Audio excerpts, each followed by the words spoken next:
Hello दोस्तों, आपका स्वागत है ओम प्रिया क्लासेस में। आज हम लोग पढ़ेंगे लाइट ऑफ रिफ्लेक्शन। हम लोग पढ़ रहे हैं, अब इसका तीसरा पार्ट है, इसका पढ़ते हैं। Light is transverse wave. Light is a transverse wave is wave है where the moment of the particles of the medium is perpendicular to the direction of propagation of the wave.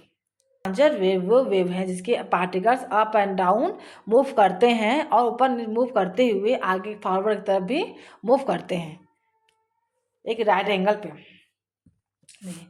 ये ये है, एक wave बन रही है। ये wave ये अप एंड ये इसके पार्टिकल जो है, पार्टिकल अप और डाउन में मूव कर रहे हैं। देखिए, ये डाउन अप डाउन, लेकिन इस ये एक वेव में भी आगे बढ़ रहे हैं, फॉरवर्ड मूव कर रहे हैं। ये अप डाउन में मूव कर रहे हैं, अप डाउन भी मूव कर रहे हैं, लेकिन आगे फॉरवर्ड की तरफ भी मूव कर रहे हैं। ये हमारा ट्रांजर वेव है। ट्रांजर वेव है जिसके पार्टिकल्स अप और डाउन मूव करते हैं, ऊपर नीचे मूव करते हुए फॉरवर्ड की तरफ भी मूव करते हैं और एक राइट एंगल में मूव करते हैं। जैसे कि आप एक रोप को लेकर से करेंगे तो ध्यान देखेंगे तो रोप ऊपर नीचे अप डाउन भी हो रहा है। एक रोप लिए, एक रोप है, इससे रोप है, इस रोप को आप सेक करेंगे तो ऐसे होगा। तो एक ध्यान देखेंगे कि रोप जो है अप डाउन भी मूव कर रही है और आगे की तरफ भी मूव कर रही है। इसको ट्रांजर वेव कहते हैं। ये जो वेव अप डाउन में मूव करे और फॉरवर्ड की तरफ मूव करे उसको ट्रांजर वेव कहते हैं। Frequency, wavelength and speed of wave. A wave is a repeating disturbance of moment that transfer energy through matter और स्पेस। एक वेव क्या है? जो रिपीटेड मोमेंट है। वेव क्या है? एक रिपीटेड मोमेंट है को वेव कहते हैं, जो एक एनर्जी को ट्रांसफर करे। वेव जो है रिपीटेड मोमेंट है और एनर्जी को ट्रांसफर करता है स्पेस में या मैटर में, वो वेव को लाता है। फॉर एग्जांपल, ओशियन वेव क्या करते हैं? ओशियन में disturb the water and transfer energy through it. Ocean wave water को डिस्टर्ब करते हैं और वो एनर्जी को ट्रांसफर करते हैं। During earthquake, energy transfer in powerful wave that travel through the earth. Earthquake में जब एनर्जी ट्रांसफर होती है किसमें? वेव में। तो वेव होती है कहाँ ट्रेवल करती है? अर्थ में। तो light is of wave that can travel through empty space, transfer energy from one place to another such as from the sun to the earth. Energy, light भी एक वेव है, लाइट भी एक वेव के प्रकार है जो एनर्जी को ट्रांसफर करते हैं स्पेस में, एक जगह से दूसरी जगह। जैसे कि सन से अर्थ पे, जैसे सन से अर्थ लाइट आ रही है, वो किसी फॉर्म में आ रही, एनर्जी के फॉर्म में आ रही है, एनर्जी वेव में आ रही है। Wavelength, the minimum distance in which a wave repeated itself is called it wavelength. Wavelength क्या है? जब एक वेव जो अपना मिनिमम वेव को रिपीट कर रही है, वेवलेंथ। जैसे देखिए, the distance travel by wave when it complete it one cycle is called wavelength. जब वो अपना एक साइकिल कंप्लीट करते तो अभी उसको वेवलेंथ कहते हैं। It is repeated at the Greek sigma lambda. ये सिग्मा है, ये सिंबल है, इसको लैम्डा कहते हैं। इसका मेजर करेंगे मीटर से। वेवलेंथ को डिनोट करते हैं लैम्डा से और इसका मेजर करते हैं मीटर से। अब the wavelength in transverse wave refer the distance between the peak of two consecutive crest, two consecutive top the light, one complete crest and also represent one wavelength transverse wave। देखिए, जब इसका इस point से यहाँ point देखिए, एक ऐसे चल बन के फिर ऐसे आ रही, एक ऑसिलेशन कंप्लीट कर रही है, एक सर्कल एक ऑसिलेशन कंप्लीट कर रही है। तो इसको एक यहाँ पे ख़त्म हो रही है, फिर यहाँ से ये रिपीट हो रही है। तो ये जहाँ तक रिपीट हो रही है वहाँ तक को, और जहाँ स्टार्ट हुई उस पॉइंट को वेवलेंथ कहते हैं। इसे लैम्डा से डिनोट करते हैं। अब देखिए, हम ये पीक ये है, यहाँ से स्टार्ट किए, यहाँ से लिए, यहाँ से चले हम ऐसे, यहाँ से यहीं पे यहाँ पे आगे ख़त्म हुआ, क्योंकि यहाँ से करेंगे फिर रिपीटेड फॉर्म हो जाएगी। जब एक ऑसिलेशन कंप्लीट करता है तो उसको, जब एक ऑसिलेशन कंप्लीट करता है तो उसको वेवलेंथ कहते हैं। देखिए, ये है, ये यहाँ पे है ना, between two peak of consonant crest, ये क्रिस्ट है, ऊपर वाले भाग को क्रिस्ट कहते हैं, नीचे वाले भाग को टो कहते हैं। जब दो कॉन्सेक्यूटिव क्रिस्ट को कंप्लीट करता है तो उसको लैम्डा कहते हैं, उसकी दूरी को लैम्डा कहते हैं। जब एक साइकिल कंप्लीट हो तो उसकी दूरी को वेवलेंथ कहते हैं। इसमें लैम्डा डिनोट करते हैं, सब मेजर करते हैं। जब दो सिंपली भाषा में वेवलेंथ है, जब एक वेव डॉ होती है, जब एक बनती है तो वो अपने रिपीटेड फॉर्म में होती है। तो जब एक साइकिल पूरा होता है, जब वो अप डाउन हो जाती है तो एक साइकिल पूरा हो रहा है तो उसकी दूरी को वेवलेंथ कहते हैं। मतलब यहाँ से हमने स्टार्ट किया तो यहाँ तक की दूरी को वेवलेंथ, अगर हमने यहाँ से स्टार्ट किया इसको दूरी को वेवलेंथ, अगर हम टो से नीचे से यहाँ से आगे बढ़े यहाँ तक पहुँचे तो इसकी दूरी को लैम्डा कहते हैं, वेवलेंथ कहते हैं। इसे मीटर से डिनोट करते हैं, मीटर से मेजर करते हैं, लैम्डा से डिनोट करते हैं। Time period, the time period इसे टी से डिनोट करते हैं, is the time taken by a particle to move through one complete cycle of motion. मतलब एक कंप्लीट साइकिल पूरा होने में जितना समय लगता है उसे टाइम कहते हैं, पीरियड कहते हैं। इन अदर वर्ड में time taken to complete one oscillation of wave is called the time period. जब एक ऑसिलेशन कंप्लीट होने में जितना समय लेता है उसे टाइम पीरियड कहते हैं। Simply the period of the wave it measure the second, इसको मेजर सेकेंड से मेजर करते हैं। ये वेव यहाँ से इस पॉइंट से स्टार्ट हो रही है और इस पॉइंट तक खत्म हो रही है। तो एक ऑसिलेशन होने में जितना समय लगा इसे टाइम पीरियड कहते हैं, टी। इसी को समय जितना लगा उसे टाइम पीरियड कहते हैं, और इसी लेंथ दूरी को वेवलेंथ कहते हैं, लैम्डा कहते हैं। For a transverse wave the time period T is the time taken for two successive crest या टू पास फिक्स्ड पॉइंट। एक दो क्रिस्ट को पूरा होने में जितना समय लगता है उसे टाइम पीरियड कहते हैं, या दो टॉप को पूरा होने में जितना समय लगता है उसे टाइम पीरियड कहते हैं। अब हम देखते हैं फ्रीक्वेंसी। फ्रीक्वेंसी क्या है? The frequency is the number of the complete cycle of vibration per unit of time.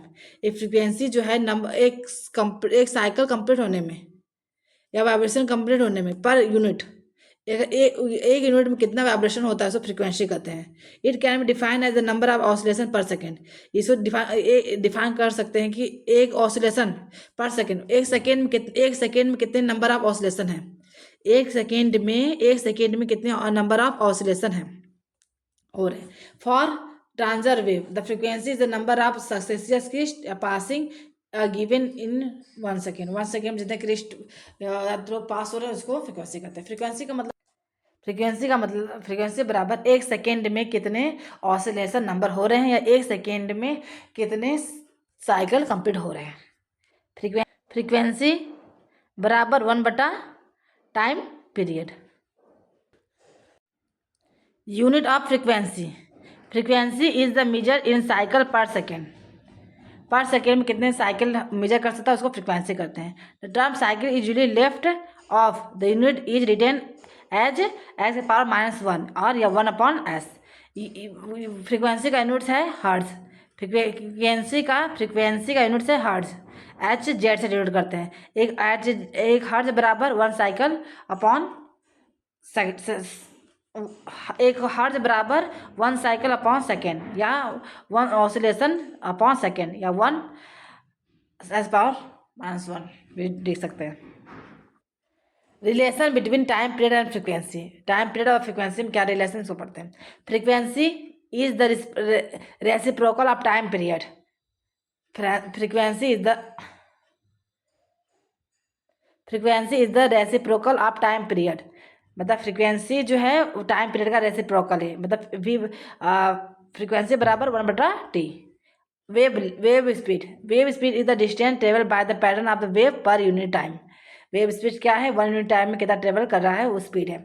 We know that time period T the distance travel by the wave in 1 length. एक wave जितना distance कर रहा है उसको wave length कहते हैं। तो इसको इट इस यूनिट्स है मीटर प्रति सेकेंड। स्पीड बराबर डिस्टेंस बटा टाइम। डिस्टेंस हमारा लैम्डा, वेवलेंथ लैम्डा बटा टाइम टी। हम इसको लैम्डा लैम्डा बटा टी, हम लैम्डा बटा टी इस तरह लिख सकते हैं। जो लैम्डा बटा टी है, इस लैम्डा को हम इस लैम्डा इधर निकालते हैं,